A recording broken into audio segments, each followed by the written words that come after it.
चाहते हो, कहते नहीं उर्दू पढ़ाओ इसको, यानी उसको मौलवी बनाना चाहते हैं, कठपुल्ला पर की ओर देश को ले जाना चाहते हैं। ये नहीं चल सकता है। उत्तर प्रदेश की विभिन्न बोलियों को, भोजपुरी, अवधी, ब्रज और बुंदेलखंडी को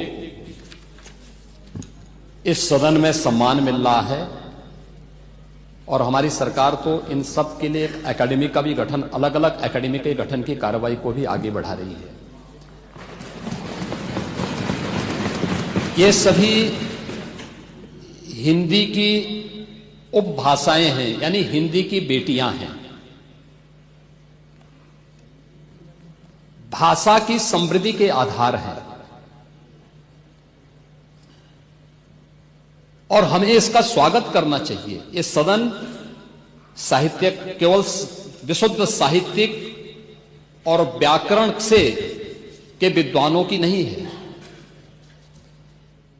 आम जन का प्रतिनिधित्व करने वाले माननीय सदस्य समाज के विभिन्न तबके से आए हैं, समाज के विभिन्न तबके से आए हैं। अंतिम पायदान पर बैठे हुए व्यक्ति की आवाज को भी इस सदन में मुखरता मिले। इसके लिए अगर किसी को हिंदी में वह धारा प्रवाह नहीं बोल सकता तो उसको भोजपुरी में भी अपनी बात को रखने का अधिकार मिलना चाहिए, अवधी में, ब्रज में या बुंदेलखंडी में उसको रखने का अधिकार मिलना चाहिए। ये कौन सी बात हो गई कि भोजपुरी में ना बोले, अवधी में ना बोले, इसका विरोध अंग्रेजी का, बुंदेलखंडी में ना बोले और उर्दू की आप वकालत कर रहे हैं। ये बड़ी विचित्र बात है। आप मुझे बताइए, मैं इसीलिए कहता हूं कि आप समाजवादियों का चरित्र ही इतना दोहरा हो चुका है कि अपने बच्चों को भेजेंगे इंग्लिश पब्लिक स्कूल में और दूसरों के बच्चों को बोलेंगे कि एक गांव के उस विद्यालय में पढ़े जहां संसाधन भी नहीं है। ये दोहरा आचरण और जाकी रही भावना जैसी प्रभु मूर्ति देखी तिन तैसी, यह तो आचरण आप लोगों का है।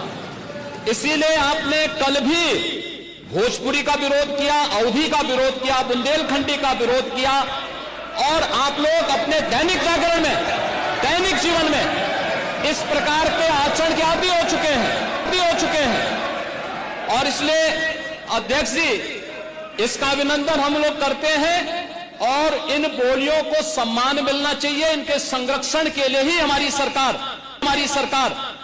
भोजपुरी एकेडमी का गठन कर रही है, अवधी एकेडमी का गठन कर रही है संत तुलसीदास जी के नाम पर। इसी के आधार पर ब्रज भाषा इतनी समृद्ध भाषा है। सूरदास जी ने अपनी सभी रचनाएं उसी भाषा में दी हैं।